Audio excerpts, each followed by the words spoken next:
Hello everybody, welcome back to my YouTube channel. So guys, in this video I'm gonna be showing you how to see who viewed your profile on TikTok.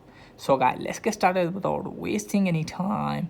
First of all guys, open up TikTok and then let me tell you that it is very easy to see who viewed your profile on TikTok. Just simply tap on your profile, three lines, setting the privacy, again tap on privacy, scroll it down all the way, and here you can see profile views options. So just simply tap on this and you have to turn the toggle on for this, then go back to your profile menu, and here you can see at the right side of your name eye icon. So just simply tap on this and from here turn it on, and here you can see here are the list of account which viewed my profile.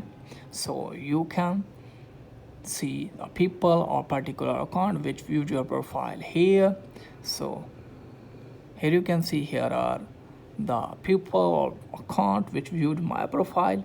So that is the way guys you can easily fix this type of problem. So that's it guys for today's video. If the video is helpful, please like the video and subscribe my channel. Thanks for watching.